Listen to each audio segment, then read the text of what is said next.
Hello and welcome to the Wedding Dish Podcast. Grab your fork and knife and take a seat at our table as we dish on all things weddings.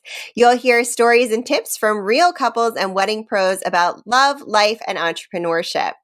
I am Sarah Alapin. I'm the host of The Wedding Dish, and I am the CEO of Photos from the Harty and District Bliss. Today, we have our little French bulldog, Bud Clouseau, facing away from me, ignoring me, because when I brought our guest on, who you will meet in a second, she was very excited to meet him, and he just slowly turned around to look at us and then ignored us. So I am very excited to introduce you to today's guest. She is amazing. She is a punaholic just like me. If you are here, you know how much I love my puns. We are just getting ready right now to dish with the founder and CEO of Bra, Carrie Murray. Thank you so much for being here. Thank you so much, Sarah and Bud. You will be my friend by the end of this, that little dog. But yeah, thank you. Thank you so much for having me. I'm excited to talk about me. Yeah, I'm excited to hear your wedding story, all of the things. I know there are going to be some laughs here. Yeah, it's a very unconventional story, that's for sure. I'll just tease that. Well, let's dish. Tell me, how did you meet your husband?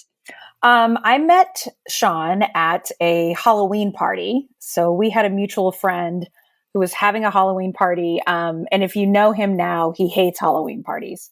And he hates costumes, but he was dressed as a surgeon. So even before it was, an everyday accessory today, he was wearing a mask.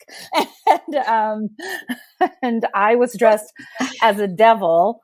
And I actually found the dress I wore and I was like, how did I fit in that? That's incredible. But yeah, so we met at a Halloween party, but we had both just broken up with people. Like I had just gotten out of like a 6-month relationship. I mean, we just kind of like had a May-December affair. And I was like, I don't really like you. But he had just gotten out of like a 3-year relationship and had just been recently broken up. So we were both kind of like sad and kind of like, oh yeah, what do you do? How do you know our friend and everything? And so nothing really came from that first meeting. We just met and chatted a lot. But I then saw him again at that same mutual friends was now having a New Year's party. And now some time had gone by. He wasn't dressed as a surgeon. He had real clothes on. He didn't have this mask that he had on his chin. I was feeling good. And that's when we really started talking and really kind of flirting and getting to know each other. And it was then that I was like, oh, okay. And I was in graduate school at the time. So I was knee deep in writing my thesis. And we were just chit chatting and I was like, oh, so what do you do? And he's like, oh, I'm an actor. And in LA, you can't throw a rock without hitting an actor. So I was kind of like, oh, or in anything I would have seen, the worst question all actors want to hear. And he said, no, I'm in between gigs. And I thought to myself, so you're unemployed? So in my mind, I'm like, okay, he's unemployed. Well, there's the first strike. Don't really like this guy. And then we also started talking more. And as I was looking at him, I was like, he looks so young. And I was like, he's got to be much younger than me. This guy is not going to be serious. I was like 25, 20. No, I was 26. And I just remember thinking, if he's in college, I'm just going to walk away. Do not like this guy. You're not doing it. So we chatted all night, this is before, smartphones or anything. So I couldn't cyber stalk him. There was no Google of people, but he walked me to my car and we exchanged numbers. Yeah. And then our first date was probably a few weeks after that I picked him up for. Yes. I have so many questions. Oh my God, I love it so much. Okay, first question, how old was he? Good question. Oh, so like the next day I called my friend and I was like, okay, give me the skinny on Sean. How old is he? And it was New Year's Eve and his birthday's November 15th. And she said, he just turned 25. And I was like, thank God he's at least 25. I was expecting 21, 22. So I was like, okay. And my birthday's in February. So I was about to turn 27. So I married a younger man. You and I have that in common as well. Yeah. I thought Philippe was older because he had already graduated from grad school and I was still in grad school. And his birthday came up like a month and a half after we started dating. And I hadn't asked him how old he was. Mm-hmm. And then when he was like, oh, I'm turning 25, I was like, oh my God. Yeah. I met my husband at 25. I was just so relieved he was at least 25. I was like, please don't. But I was still worried about like, he doesn't have a job. Okay, so next question, is he still an actor? Yes, he is. Okay. I am always so fascinated because, of course, yes, you can't throw a rock in LA without hitting an actor, but it's always interesting whether or not people stay with it when they start when they're young. Yeah. Well, he started very young. He started at like 14. Oh, wow. Yeah. And has actually only ever been an actor. So that's also very weird. Like he never waited tables. He never like had the, janitor job, or he has only been an actor. It's like he didn't go to college. He was working. And I always thought I'm going to marry someone who's college educated and, has a love of education. Yep. Nope. He didn't go to college. He worked. That when I met him, so he was not working. Yeah. So when I met him, he was in between like his show. He had done a couple pilots. He'd done some commercials, but he was in between them. But I didn't know this lingo or anything. So I was like, you don't have a job. Yeah. In between definitely sounds like you don't have a job. Yeah. Yeah. I get it. That's hysterical. Okay. So where did you go on your first date? That's my last question of this series. Yeah. So because I was in graduate school, I was getting my master's in education. I taught all day and then I'd go to classes at night and then one every Saturday morning. So first we were going to go out a Friday night, but I said, well, I got to, go to class early in the morning at 9 a.m. Let's go out Saturday. And he's like, okay, I want to take you to sushi, but it's here in the Valley. And I lived in Beverly Hills. So if anybody who doesn't know LA, Beverly Hills to the Valley, well, he lived in Sherman Oaks, is about a 20-minute drive without traffic. So I was like, okay. I went, picked him up and was like, and I got to his apartment. He was like, well, I'll drive us to the sushi place. And we went to Terra Sushi. He's not a drinker, but when I went into his apartment, he asked me if I wanted a drink and I was like, sure. What do you have? And he's like, a gin and tonic. I can make you a gin and tonic. And I was like, okay. So he pulls out these beer steins. I'm not kidding you. Like a 12-ounce beer stein. And he pours a gin and tonic and fills the whole glass. And I was like, that's really like a beer stein of gin. Really big. So I was already like, oh my God. So he can't really make cocktails. That's okay. But in his kitchen, he had a framed photo of Dale Cooper, who's a character from the show Twin Peaks, which I loved, which is a 90s crazy show, David Lynch. It's only had 2 seasons, very obscure. And I said to him, oh, Agent Cooper. And that was the moment he was like, I'm going to marry this girl, because nobody knew who Twin Peaks was. It was very, very obscure reference. But he told me later, he goes, once you said that, I totally relaxed. And I was just like, oh, she's definitely going to be the one. And then I poured out the gin and tonic and I was like, let's just go to sushi. Had a great sushi dinner. We had some sake there. Again, he doesn't drink at all. He's very allergic to it. And, but still ordered it to make him, get the nerves down and everything. We had a great dinner, went back home. I purposely didn't shave my legs so it wouldn't go too far. Had a lovely kiss goodbye. And that was our first date. Oh my God. I give advice, not only stories. My stories come with tips for anyone going on a first date and they don't want it to go too far. I used to do that too. Yes. It's true. It's how like, don't shave. And you're like, I'm keeping my top on. Yeah. It's true. It's true. Those pants are staying on too. Yeah. Not going to feel my hairy ankles. Oh no. Oh my gosh, I love that so much. It's so funny. I did not realize that Twin Peaks was an obscure reference because it was so normal in my house. Oh yeah, no, it's obscure. And it was like, I met him in 2002 and Twin Peaks had ended in like 1995. So it had been a long time. But yeah, I had watched every episode and he's obsessed with David Lynch. I think if he ever got to work with David Lynch as an actor, he might have a coronary. He would die. But yeah, I've seen now every David Lynch. And at the time, Mulholland Drive had just gotten out and I had already seen the movie. So we had something to talk about at dinner, which was easy for him because I had no idea how nervous he was, but he was very nervous. Really? Yeah. I had no idea. Oh my gosh. Yeah.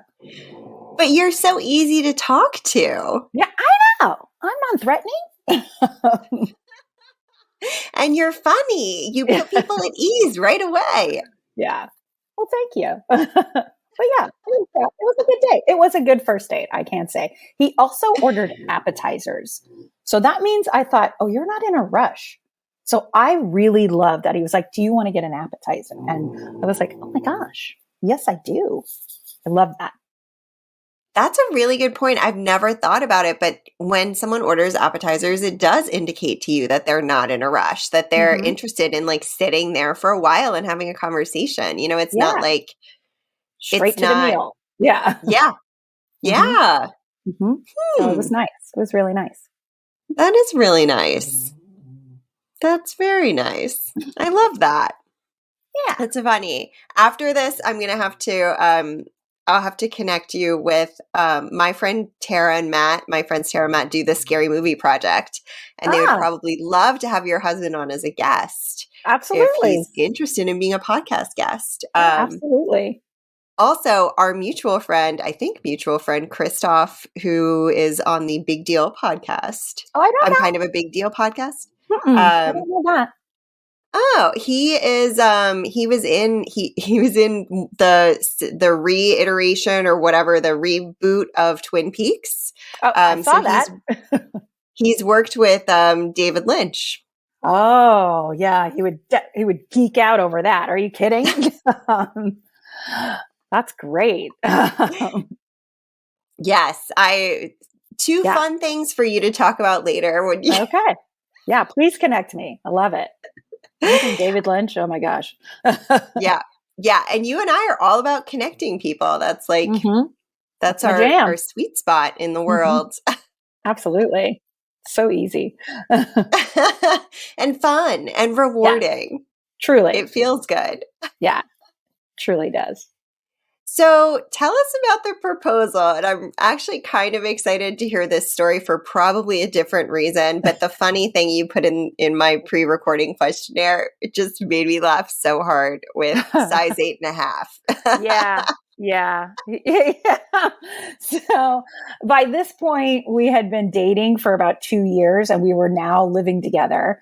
And I'd say it was like a night where I was just really grumpy and really kind of pissy and I was like tired and I was probably PMSing or whatever. And for some reason, this was the night he was going to propose. He chose this night to propose. I was like coming out of the bathroom and I was getting ready for bed and I turned around and he's got this ring and he's just like, will you marry me? And I was just like, I'm such a bitch. I've been so grumpy. And I was like, yes, I said yes and everything. And he gave me the ring and it was so massive. The diamond was lovely, but the ring itself was so massive because he thought your ring size matched your foot size. So he got me an 8.5 size ring. And it didn't even fit on my thumb. I was just like, thanks. So because I just gotten engaged, I taped that guy up. I put so much tape on it. I was like, I'm wearing it to work tomorrow. At this point, I was now teaching and had it, but it's fitted now. And actually, this isn't my actual ring. My ring actually got stolen, the one he proposed with. Yeah, it did. No. And so I had to get it replaced, but he got me the same ring, a little bit bigger. But yeah, that was a horrible story, but yeah. And he actually lost his ring about 6 months into marriage because he was working and he had it on and his character wasn't married. So he took the ring off, put it in his wardrobe, turned wardrobe in, and it just goes to the cleaners. So that ring was gone. So neither of us are wearing our original wedding rings or bands. That makes total sense. I just wash my hands too much. So I have and also as a photographer, I don't want to ding it up. Mine's an heirloom ring.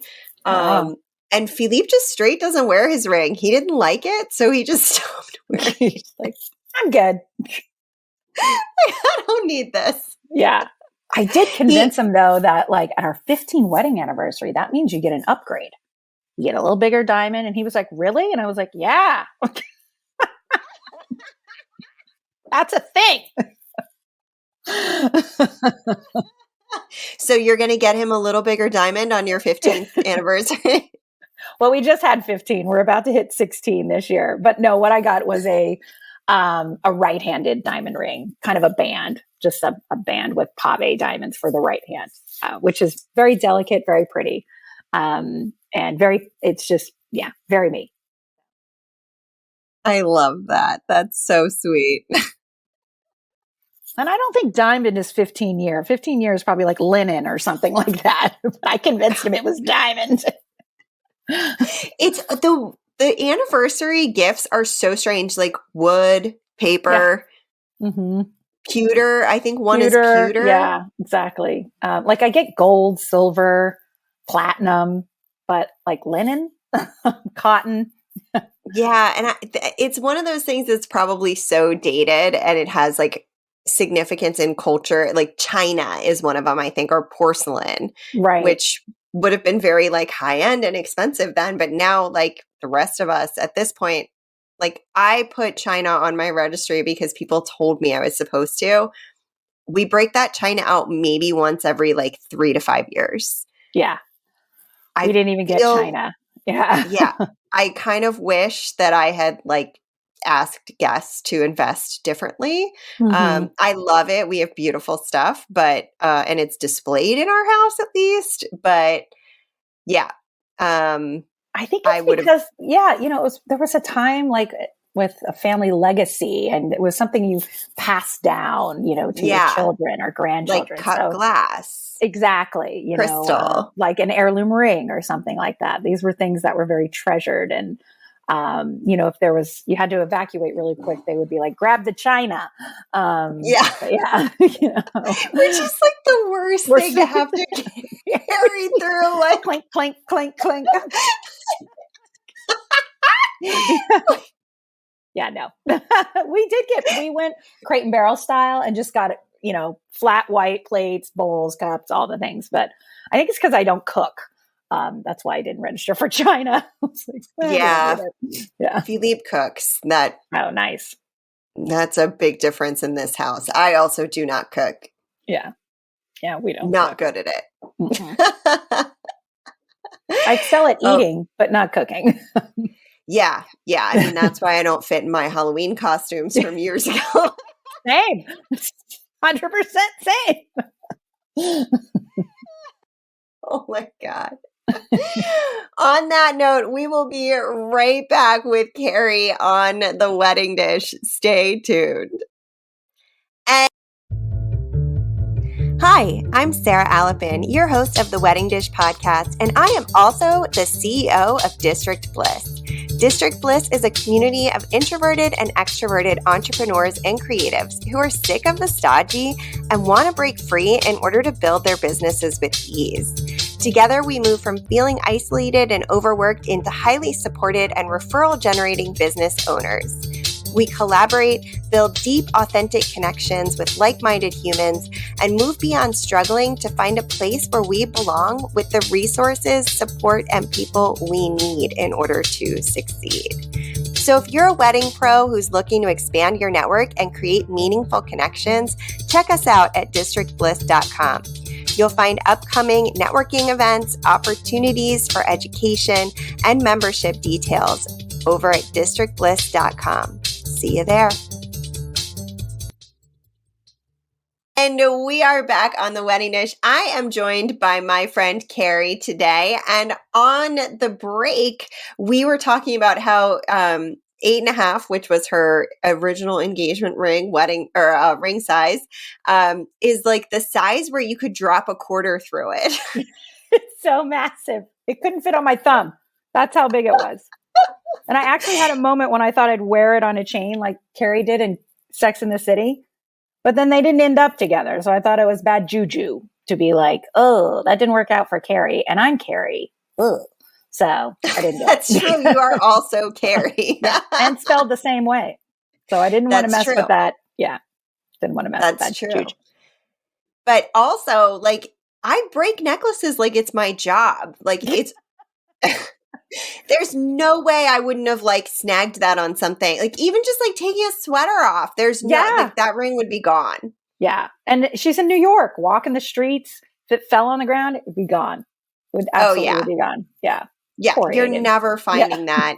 Like it would have been underneath something that was in like between the curb and the street. And the street grate, getting out of a taxi cab. Gone. Ooh. Yeah. God, you don't really want to pick it up then either. Yeah, exactly. Now you're like, great.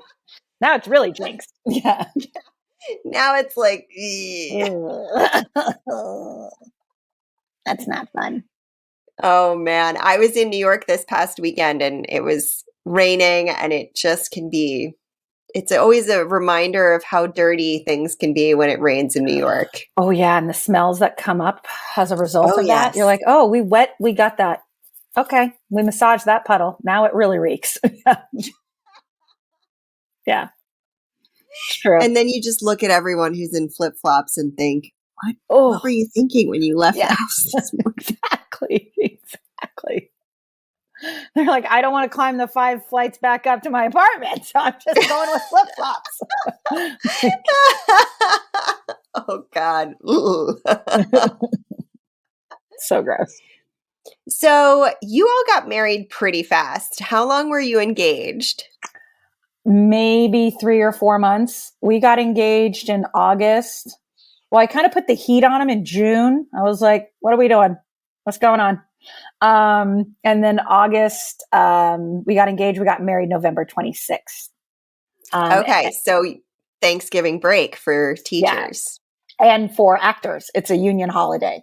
And we purposely did that because we knew we were always have a holiday weekend if we wanted to go anyplace. So that was done purposely. That's so smart. Not being in the acting world myself, would not have thought about a union holiday as being a thing that even exists. Oh, yeah. Oh, yeah. But having been a teacher myself, which I don't know if you knew that about me. I didn't know that. Oh. We have so many things in common. I keep saying, why haven't we been best friends this whole time? Honestly, I don't have an answer. Yeah. We keep seeing each other. We pop up. We're like, there's my best friend. Yeah, I taught high school for a really long time. And that's why I was like, when did they get married? If she got engaged in August, I would have put the squeeze on him in June too, because you want to, either you're waiting you have to another make that year. Yeah. Yeah. Or you're getting married at spring break or something. Yeah. Or between Christmas and New Year's. And that's my birthday. That's not happening. So that month is taken. Well, and his birthday is November 15th, but I was like, yeah, you're fine. We can have an anniversary there. So it was fine. So yeah, we got married on the Saturday of Thanksgiving weekend. Okay. So how was it planning a wedding in 4 months? Well, that's one of the things, if I had to do it over, which you asked in the questionnaire was, I would have hired a wedding coordinator, planner. But I have been in so many weddings that I kind of knew what the gist was, what I needed. And honestly, it wasn't really confirmed until we found a venue because it was so soon. And it's a holiday weekend. So we thought, okay, if we can find a venue, then we're set. And then from there, also what was great was the venue had it, it had the catering, it had the linens, it had everything already there. What we didn't anticipate was that it was already going to be decorated for Christmas. So it had the most beautiful lights and a tree. And it was just like, I didn't have to buy lighting. I was like, oh my gosh, this is gorgeous.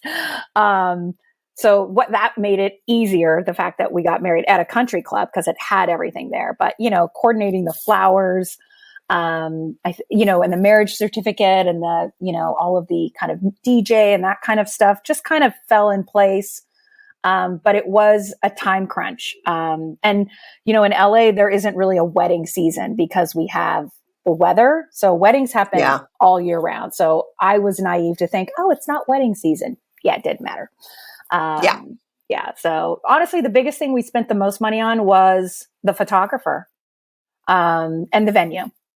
But yeah, and we figured, and I knew I really wanted, really great photography. It was also at a time when, it was 2005. So we were just switching into more digital photography. People had, cameras, not smartphones yet, where we could take the picture and see the photo in the back of the camera. And I remember going to like a wedding expo, and the photographer I met was just like, we do everything on film. Film is an art. It will always be preserved, and there'll always be a space for film and photography. Really, dude? Because that's no longer the case. So all of my pictures are film. So that's why I couldn't upload any. I have to scan them for you so you can see our photos. But yeah, planning it in 4 months was a crunch. And mind you, we didn't really want to have a wedding. We wanted to elope. And it was our mothers that really put the heat on us about having a wedding. They wanted a wedding. And in hindsight, I'm so glad I did. I'm really glad we did. Yeah. That's really awesome that you're glad you did. Because a lot of times when you make a compromise, you end up thinking like, oh, why did I do that? Yeah. No, it was definitely worth it. Tell me, why was it worth it? Because I did want to have something ceremonial in front of my friends and family. I really wanted something official. I didn't want to sneak off and come back. Well, we told people we were engaged, but we kept telling them that we were going to go to Tahiti and just get married, or Fiji or something. And they were like, no. It was ended up being really nice. And it was just like, we had this big party and a wedding took place. And so it was just, everybody's coming off the holidays and getting ready for, Christmas and New Year's, that it was just like this little slice for just us during that time before the hectic holiday season. So I'm glad we did it. I'm so glad to hear that. That makes me very happy. Yeah. It's again, like most people, when they make a compromise or when they do something that they didn't think they initially wanted, they have a regret surrounding it. And I'm so glad to hear that that wasn't your experience. That makes me really happy. Yeah, it was worth it. That's awesome. And I'm also very glad to hear you made a great point, and something that I think people forget about often.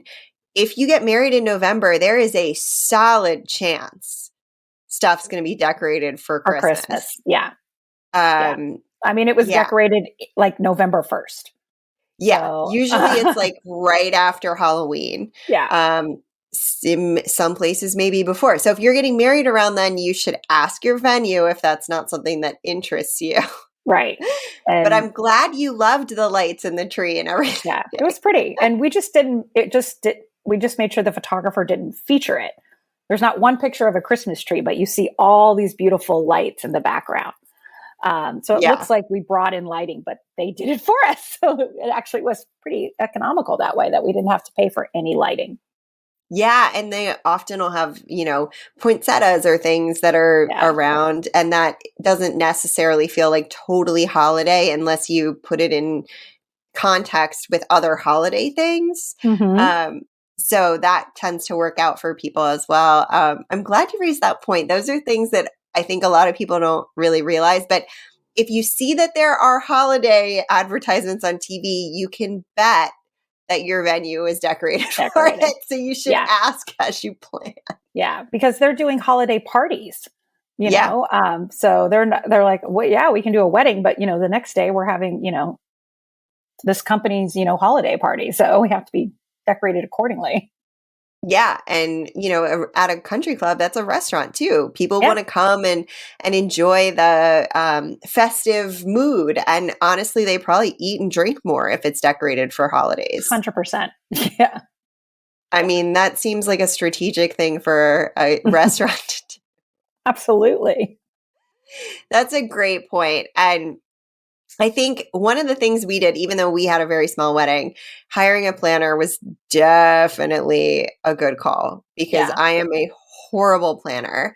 I would have been the person who would have shown up and been like, why is there Christmas stuff out? Right. Yeah, I did have like my mom's friend who's like basically my aunt kind of help day of and like help with the vendors and make sure the flowers and everything so we could get ready and everything. So I did have that, but I really wish I had a event coordinator who knew the right questions to ask and everything. Which I was like, oh, how hard can it be? It's really hard when you have 4 months. Yeah. I mean, I didn't know what a spit rose was or what? Spray rose, not spit. Spray rose, spit rose. See, I didn't either. I don't know what either of those are. They're like the teeny tiny ones. But I also don't know what flowers are in season in November. No, you're not going to get beautiful tulips. Not that I wanted tulips, but you know, like an event coordinator knows those kinds of things. You know, what's fresh, right, and what's in season. You know, and that's going to be the less expensive. Yeah.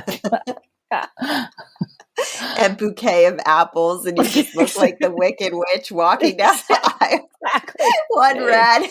Yes. Waiting for Snow White to come in. Come here, darling.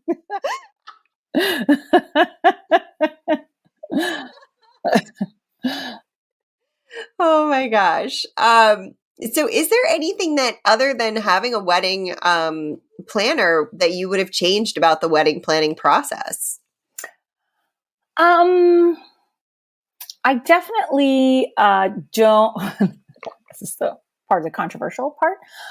See the reason to involve a wedding party. Bridesmaids, maid of honors. I think there's just too many cooks in the kitchen as it is when you're planning a wedding. I don't need the opinion of a junior bridesmaid or anything like that. Like we didn't have a wedding party because I was a bridesmaid 12 times. I was a maid of honor 4 times, twice to the same bride. So let's do the math on that. So I knew from the beginning, I didn't want a wedding party.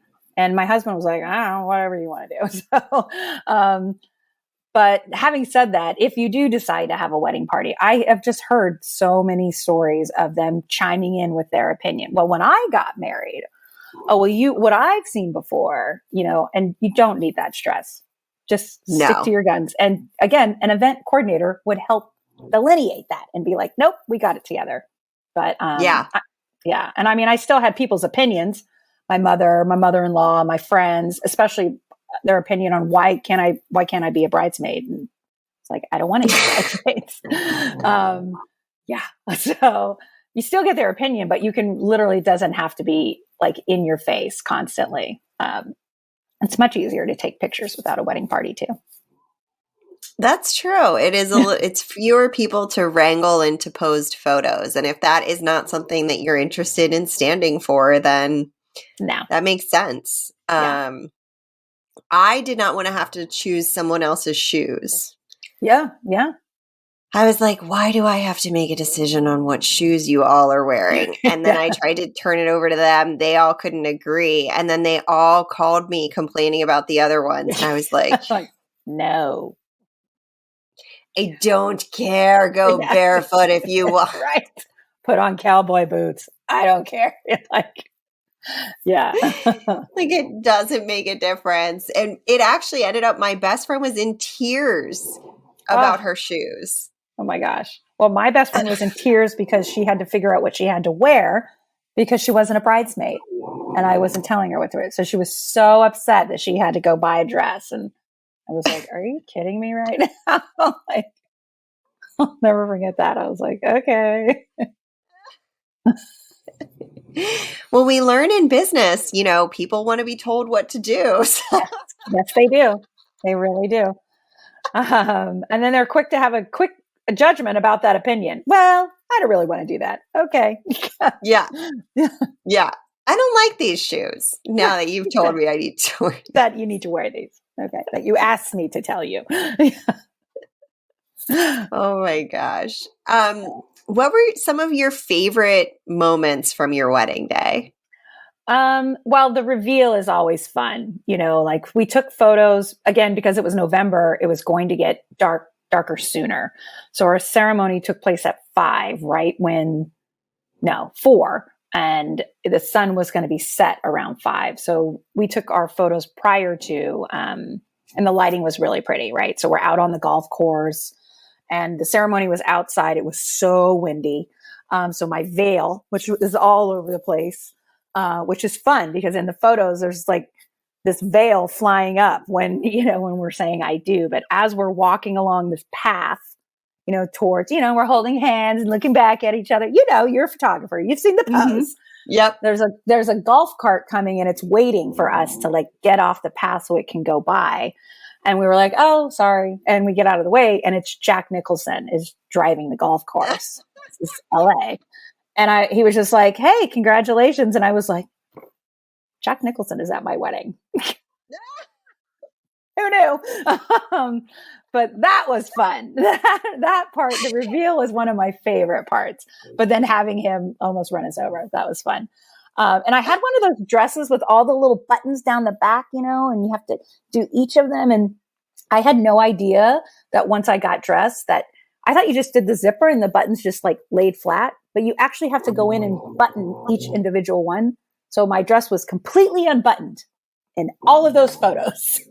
Oh, really? Yes, in all of the photos. So I had to go back in, and as we're going back in, my train of my dress goes through this mud, and underneath it's muddy. And the photographer is like, "Don't worry, I got some club soda. We will clean it." And I was like, "It's okay. This is going to make for a good story." So there's a muddy stain on the bottom of my dress. It was underneath. It was fine. Papa. But that was one, and then I go back in and I buttoned my dress before the ceremony. Oh my God.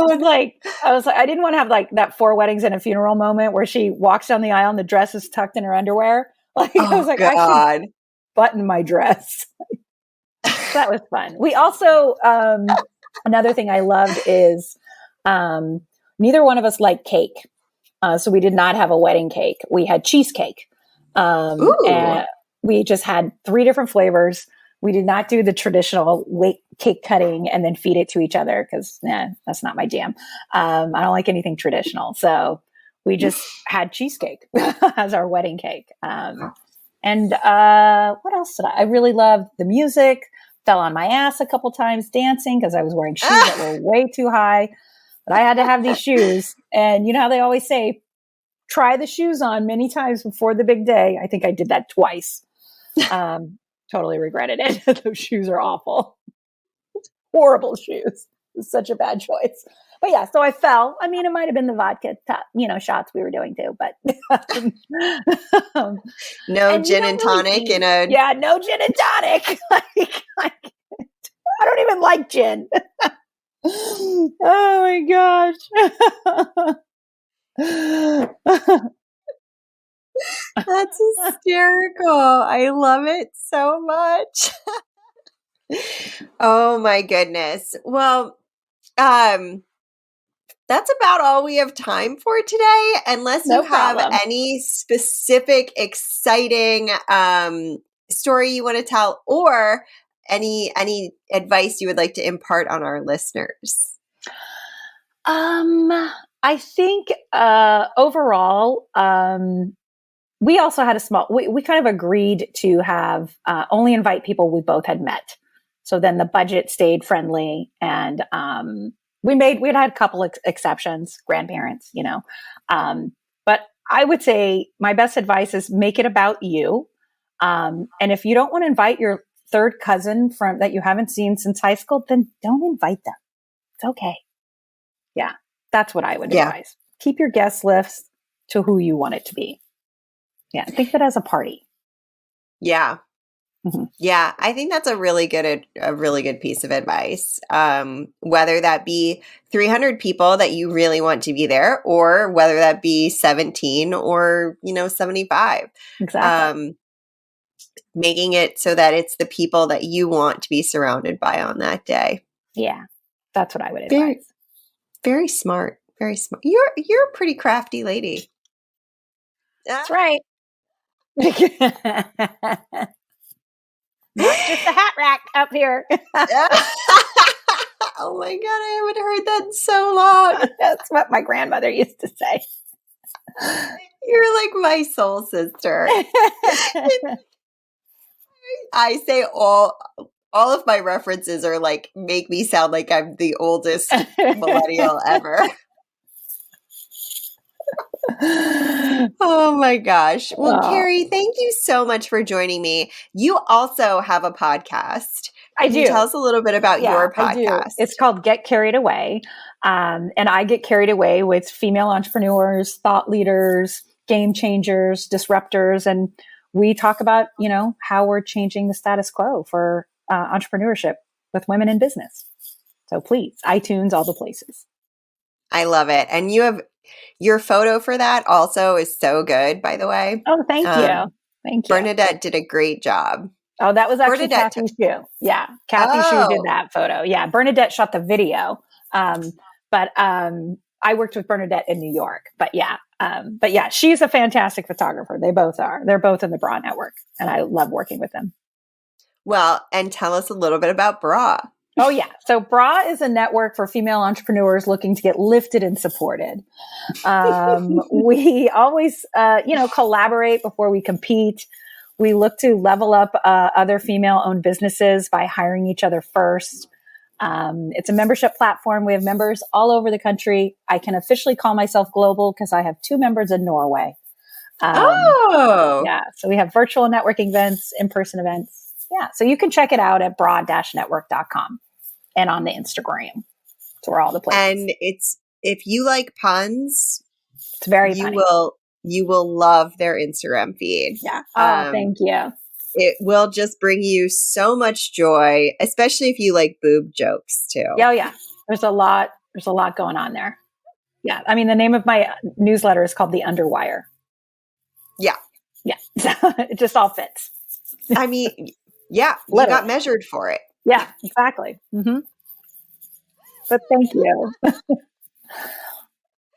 I love it. I love it. A woman after my own pun heart. That's right. We got to stick together. Yes. In that bra. I love it. Well, Carrie, thank you so much for being here with me today. This was just a hoot. So much fun. I don't know how we haven't met in person yet. I know. I'm going to blame the pandemic, but it feels like it should have been happening way before that too. So, 100%. I mean, at some point I will be out there again. And probably sooner rather than later. So much for having me. It's I've never been asked about my wedding on a podcast, so this was fun to talk about. Oh, yay! And now I feel like I know Sean, so it'll be super awkward when I meet him and come in with big Sarah energy, and I'm like, "Hey, so I heard you don't really drink." I heard about the first date. Are you going to make me a giant mug? Gin and tonic? I'm telling you, it was 12 ounces. It was so massive. I was like, what is he making me? Am I getting roofied right now? There is not enough sushi in the world to soak up that alcohol. Whoa, so gross. Oh my gosh. Well, thank you so much for being here. And thank you to everyone for tuning into The Wedding Dish. It's just been such a delightful episode, Carrie, and make sure you go follow her over on Instagram. We'll link to it on the show notes and in our episode description. And while you're there, you can find The Wedding Dish at The Wedding Dish Podcast or visit our website, theweddingdishpodcast.com. You'll have show notes, which will have details from Carrie's wedding day, pictures, graphics, and transcripts from today's episode. And then you can apply to be a guest. All the good things are on the website. So, and don't forget to tune in next week. I will have another amazing guest, probably a Snorosaurus, behind me over here, who I'm pretty sure you could hear snoring loudly in the second half of this episode. Clouseau the Frenchie, who is the loudest dog on the planet. Oh my God, I'll have to show you what he's doing. He's oh my gosh. He's like a twice-baked potato. Yeah, he's so cute. Oh my gosh. And follow, rate, and review us on your favorite podcasting app. And until we see you again, have a great rest of the day. Cheers.